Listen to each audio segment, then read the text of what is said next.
Hi everyone, if you're here simply looking for a video on the Argus A camera, you're probably going to be mildly confused about what all I have scattered around the table here, but this is the Argus A series camera, and it was most notably recently featured in the Indiana Jones and the Great Circle video game by Machine Games for Bethesda, and this one over here is actually going to be your closest one of a representation from the one seen in the game. This is commonly referred to as the Argus IRC. This is the Argus Anastigmat. Well, they're both Anastigmat on them, but this one, if you want to find one with this lens, if you look up Argus Anastigmat, this will be the one that'll come up the most. If you put Argus IRC, you'll find this one easiest. There's not a whole lot of difference on them that I can see personally, aside from really the lenses for the most part on there, and we'll go into detail about the differing lenses as much as we can. All right, so the first camera that we're going to cover for the actual lens, if you're intending to shoot with this, is the standard Anastigmat triplet. This one is a lot better condition. Everything actually moves really well on it. That one's really rough and hard to move around. But obviously you've got your shutter here, so that clicks, take a picture. So we'll pop off the back because I will show you some of the actual workings on this camera. So down here is going to be the actual size of your aperture when you're taking a picture. So they've conveniently labeled this. So anywhere between 6.3 and 9 here or 6.3 to 12.7 has been labeled for cloudy. Whereas if you get past the 12.7 up here, which is going to be that at its tightest point, is for the sunny or the bright. And I can actually show you the difference if I switch this over to time. If I go back here, so there you go, it's set on the smallest possible setting, and as I slide over, so you can kind of find the sweet spot. I would recommend that you play with your camera a little bit before you load any film in this, just so you can get yourself familiar with that. But this has two settings for the lens, so that was time. So time is going to stay open for as long as I have that shutter clicked. So that's for doing long exposures in low light, so you can kind of give yourself a little bit extra room if it's a little bit dull out. If you're good with it, you also run the risk of overexposing doing that, or getting a really blurry photo. Instant, this has been pretty much what I've used for all these shots because I am not a very experienced film user, and that's just gonna instantly fire as you click the button. So takes all the thinking out of it. As you click that shutter, it takes a picture. So picture, wind to the next shot, picture.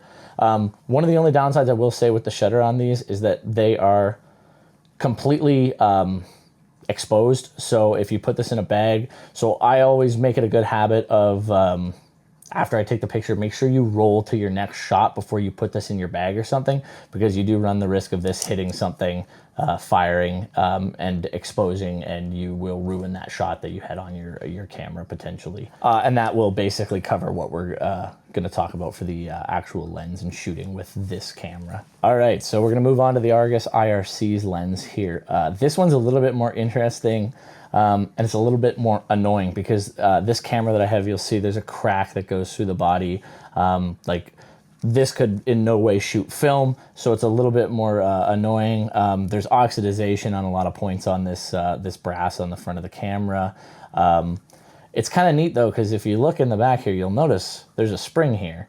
So you'll see that spring that runs all the way around, and that's because when you're shooting with this camera, actually, you'll notice there's these 3 locking lugs. So you take this lens and you twist it, and it will actually spring forward, and that's where you want it for shooting. It's actually kind of neat. I kind of like this this lens setup. It's interesting to me because you can kind of just twist this around wherever you want. So you can kind of put this shutter wherever suits you best while you're shooting. Let's say you want to be supported like this. You can have it down there for your thumb, or you can have it up in the standard position, such as on the other camera. No problem. This one has a lot more settings on it. So we only had 6.3 to 12.7 on that, but over here we have 11 to 4.5 I don't know how well you'll be able to see that. You can see here, if I slide this, you can see it selecting. So that's 11, 8, 5.6, 4.5 at the smallest aperture sizing, yes. And then here, okay, this will be the really hard. So this notch right here is in line with T. You got B. Oh, don't fail me now, eyes. 200, 100th, 50, and 25.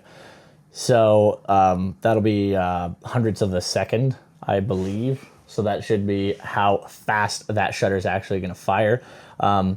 This lens is not in proper working condition. So T, which is the time long exposure, so the shutter should stay open for as long as I click that. That does not work on this camera. So I'm not sure what's really wrong with that. But if I slot it to the slowest setting, I can at least show you the differing of the actual aperture sizes on this.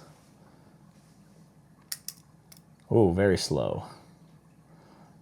And then we'll go, so that's the largest. So we go up, and that's gonna be it at the smallest. And that's pretty much covers it, because realistically, your best bet for if you're completely new to shooting film and you plan to shoot on these, realistically, what I would advise you to do is write what the conditions are, write what film you're using, write what you've set this to, the actual aperture and speed to when you're taking a shot, and then when it's developed, you can kind of keep track of what you've done and what has worked for you, because it's all a little bit different. It's all kind of a learning curve. Like when I first got this camera, well, not this camera, but this one, I had no idea how to load the film in it, and I had to use the classic oldest resource in the book. My dad, who shot a lot of film, even he was not super familiar with a 90-year-old camera platform, but we got there in the end, and I've got some exposures to get developed. So we will move on from this camera and show you how to load some film. All right, so one important key to note when you're loading this camera is to make sure that the counter is at 0. Under the event that you're not, it's pretty simple. So there you can see up here. So I just click that, roll back, or roll whichever way you need, and it will lock, and you'll get a better idea of where you're actually at. And you can just kind of walk it in to where you need. There you go, back at 0, just like that. So yeah, you'll have to finagle with that. If you have a hard time finagling with it that way, you can kind of mess with it using the gears inside here.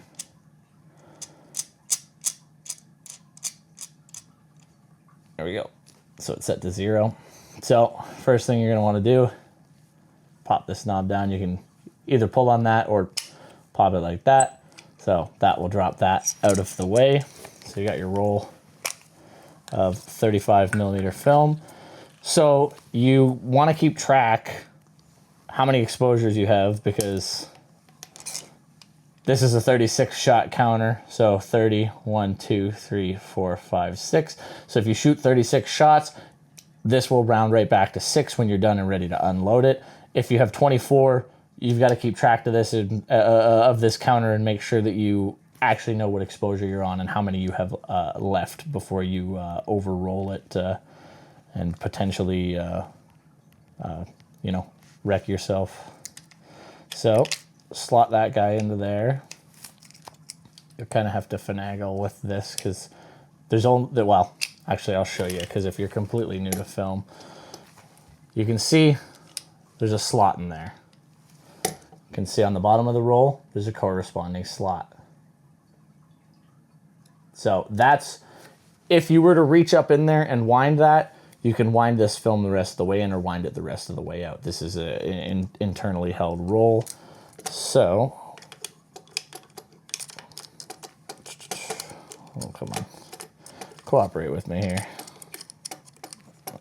There we go. So yeah, you can just kind of, you'll just kind of twist this and push up, and eventually it'll find its way. So one important key to note, this arrow on the top. So clockwise.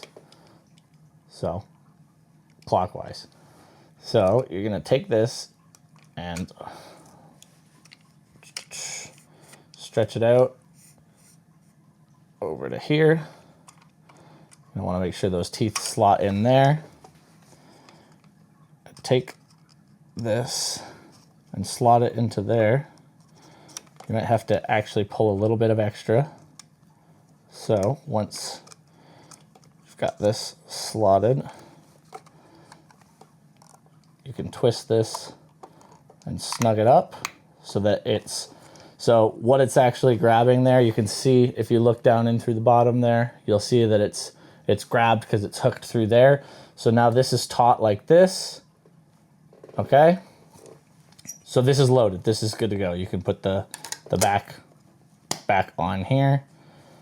I usually just kind of burn the first one because it's, you know, it was already exposed to light. It's gonna be just a white frame anyhow, so you just I kind of fire it off. Now, when you're spooling this, you're gonna click this button, you're gonna spin this. It's a little bit confusing because this is gonna spin counterclockwise, and it's gonna do a full revolution till it gets back to exposure number 1. And then you'll just kind of twist this until it snugs up. You have to be careful because if you twist this too hard, that film's not very thick. Those are metal teeth in there. You can and you will rip the film. I did it on my first roll. It is not a pleasant experience. And if you do it midway through a roll, then you have a bunch of exposed shots over here that you have the potential to lose unless you take this to someone with a dark room that can get it out for you, which is gonna be a lot of additional work. But hopefully that helps anybody that's new to this. There's a couple videos on these cameras, but I never saw anybody actually show you how to load and unload film in this if you intended to shoot on it. I'm only recently new to a lot of film cameras, so I hope I don't get crucified by anybody that knows a hell of a lot more than me, but it's the internet, what can you do?